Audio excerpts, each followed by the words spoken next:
Selamat pagi Bu, salam sejahtera bagi kita semua. Yang saya hormati Bu Nurmalawati STMT dan seluruh teman-teman yang mungkin akan menonton video ini.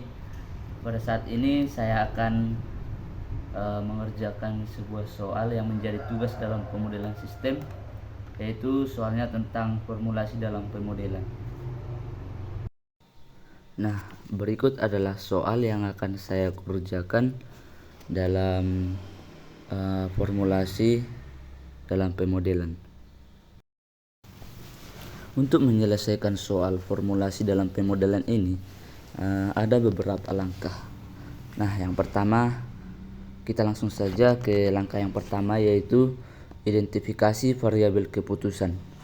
Kita misalkan produk 1 sama dengan X1, produk 2 sama dengan X2. Mohon maaf, sebelumnya tadi sebelum kita memisalkan, kita sebelumnya membuat tabel produk dulu. Nah, berikut adalah tabel produk sesuai dengan soal di atas. Setelah membuat tabel produk, kita langsung saja ke langkah yang kedua, yaitu identifikasi fungsi, objektif, atau tujuan. Di langkah yang kedua kita misalkan Z sama dengan 170X1 ditambah 190X2. Nah, pada saat ini kita akan masuk dalam langkah yang ketiga. Kita akan mengidentifikasi kendala-kendala yang ada pada tabel produk. Nah, yang pertama yaitu 20X1 ditambah 15X2 lebih kecil atau sama dengan 1052. Ini kita buat persamaan 1. Yang kedua 20X1 ditambah 16X2 lebih kecil atau sama dengan 1600. Ini kita buat persamaan 2. Nah, yang ketiga 24X1 ditambah 30X2 lebih kecil atau sama dengan 2400. Ini kita buat persamaan 3. Persamaan tersebut dapat dikerjakan dengan syarat X1 lebih besar atau sama dengan 0, X2 lebih besar atau sama dengan 0, dan syarat non negatif. Nah, langkah yang keempat, kita akan menggambar bentuk grafik sesuai yang telah kita buat di persamaan di langkah yang ketiga tadi. Nah, untuk menentukan titik-titik di grafik nanti, kita harus mengerjakan terlebih dahulu persamaan-persamaan yang telah kita buat di langkah yang ketiga tadi. Nah, yang pertama kita mengerjakan dulu untuk persamaan 20X1 ditambah 15X2 lebih kecil atau sama dengan 1052. Nah, di sini kita akan mengerjakannya dengan model matematika ya. Kita tulis dulu 20X1 ditambah 15X2 sama dengan 1052. Nah, kita tulis dulu X2 sama dengan 0, X1-nya sama dengan 0. Nah, untuk mencari X1 dan X2-nya, kita bagikan, kita cari dulu X1-nya, kita bagikan ya, 1052 dibagi 20 ya. Nah, jadi X1-nya sama dengan 52,6. Nah, begitu juga dengan mencari X2-nya. Untuk mencari X2 yaitu kita bagikan 1052 dibagi 15. Nah, X2-nya sama dengan 70,1. Jadi didapatkan titik potong dari persamaan tersebut yaitu 52,6 dan 70,1. Nah, begitu jugalah untuk menentukan titik potong dari persamaan yang kedua dan ketiga yang telah kita buat.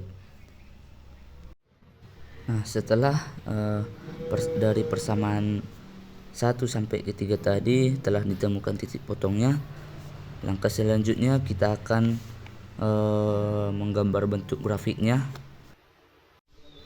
Nah, berikut adalah bentuk grafik dari kendala-kendala yang telah diidentifikasi tadi. Dan di sini ada DMK atau wilayah kelayakan atau daerah visible.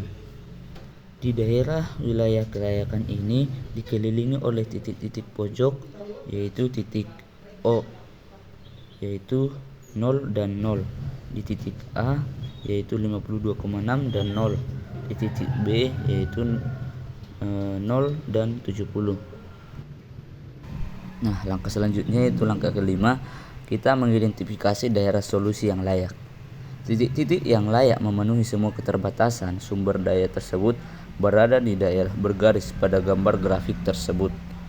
Daerah yang layak ini dikelilingi oleh titik-titik pojok atau titik ekstrim, yaitu titik O, A, dan B. Langkah yang keenam yaitu kita menentukan titik yang memberikan nilai objektif optimal pada daerah solusi yang layak.